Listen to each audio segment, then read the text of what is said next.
Alright, sorry about the noise you're gonna hear in this video. This is what if Deku was the Hulk. This is a new what if.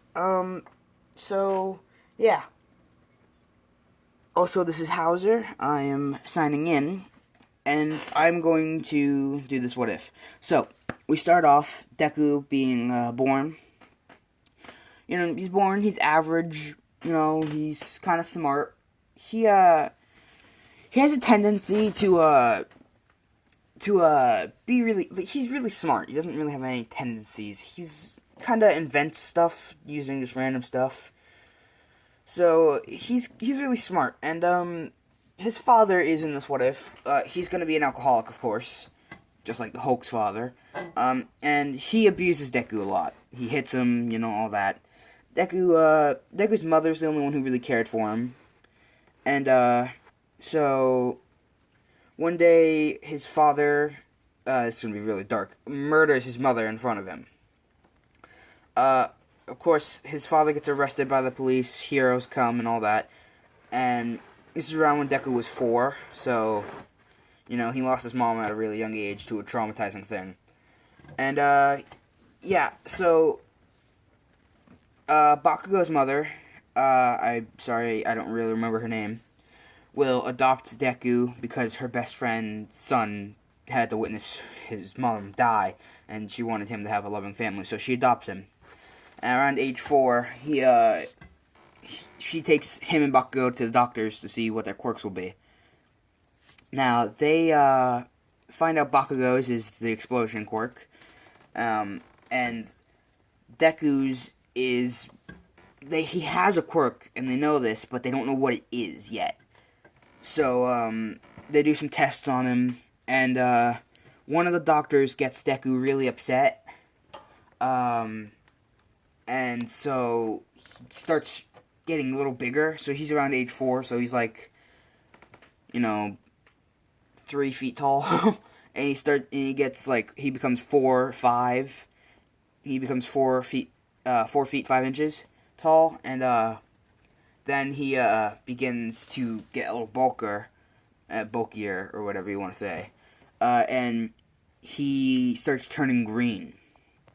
And he grabs the doctor by his leg and throws him into a wall.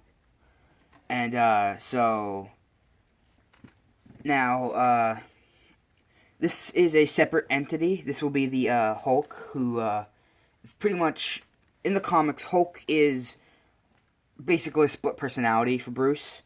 Hulk is basically his childhood friend, his imaginary friend. And due to his getting the gamma poisoning or whatever, he became his own entity. So in this what if, his quirk is literally going to be a different entity. And so they get the doctor out of there, and he starts going berserk on all the other doctors. And until Bakugo's mom comes in and calms him down. So he calms down, and he starts to shrink. He goes back to being around 3 feet tall. His skin turns back normal color, and his muscles go shrink to normal size for a 4-year-old.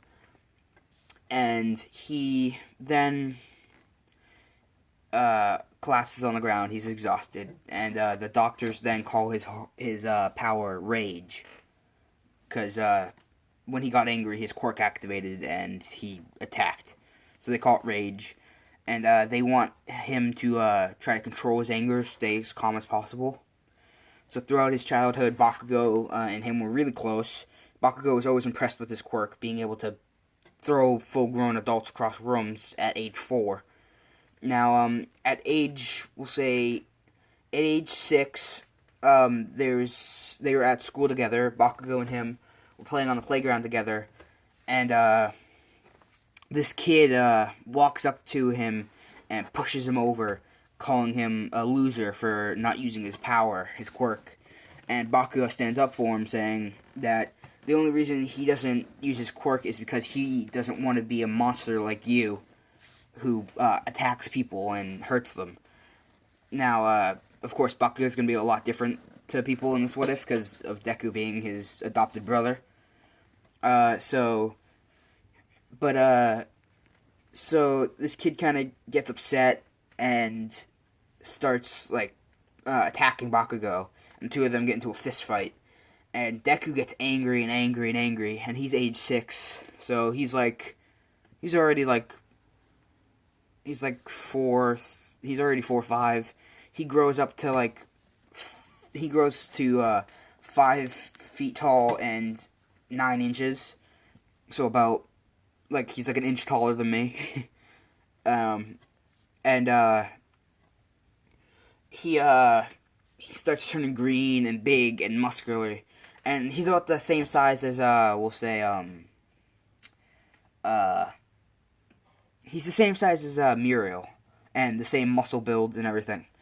And Deku grabs this kid by the head, by the hair and everything, picks him up, and punches him in the stomach, sending him across the playground into the slide, going through the slide and hurting the kid a lot.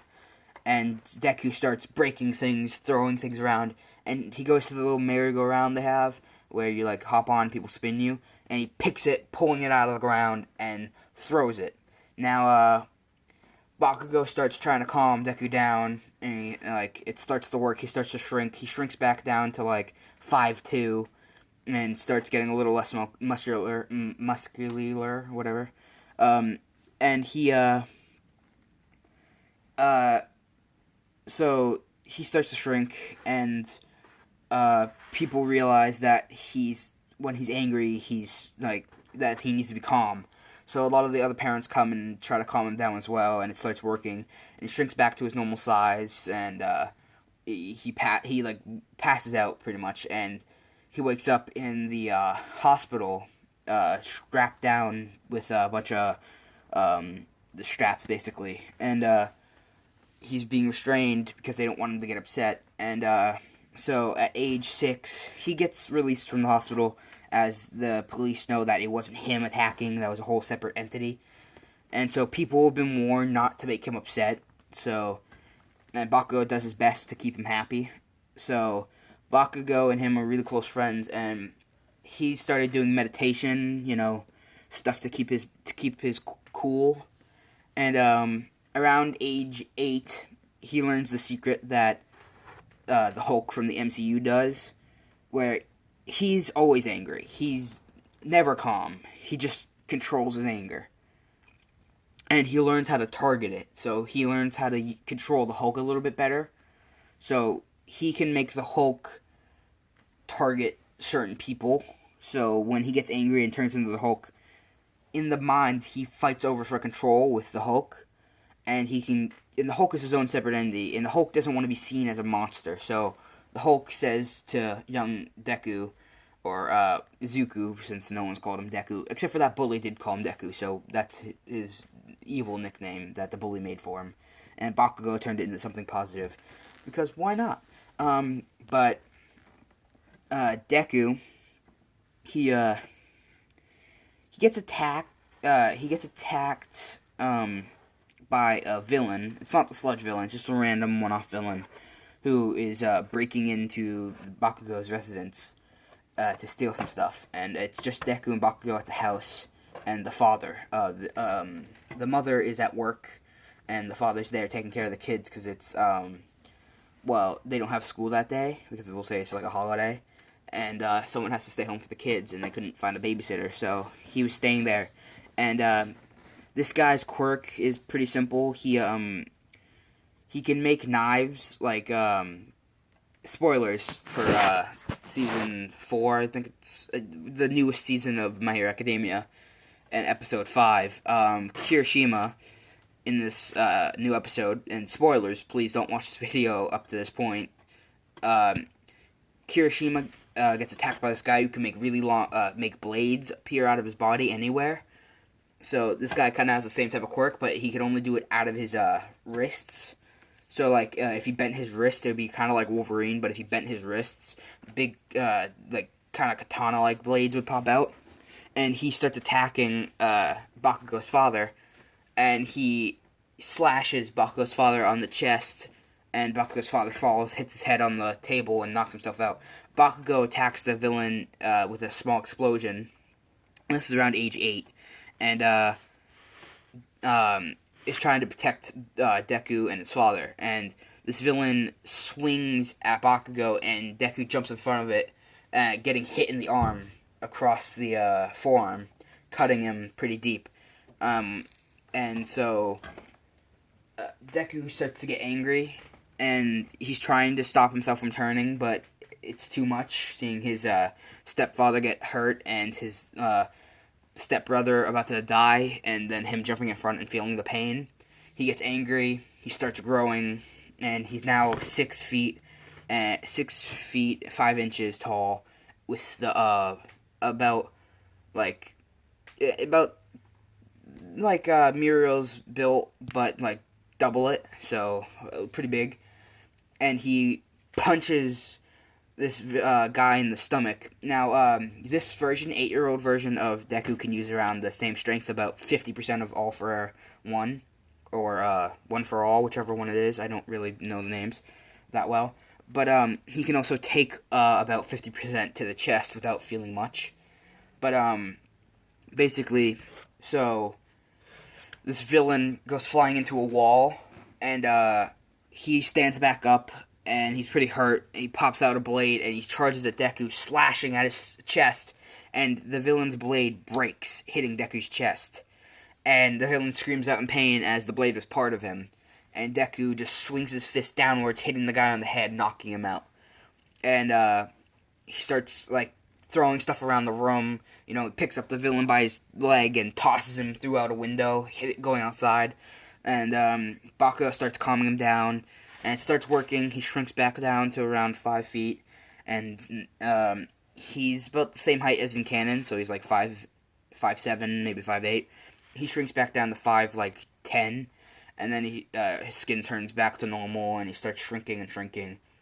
And the police finally show up with a couple heroes. Actually, Ingenium shows up, because Ingenium was chasing this villain. And they get there, arrest the villain, and they compliment Deku's quirk, and for having control over that power, being able to stop himself from hurting people. And he credits his brother Bakugo for calming him down. Now, I'm going to leave this off with the end of the villain attack. So, goodbye, guys. This is the end of the What If. Hauser signing out. Goodbye. Have a good day.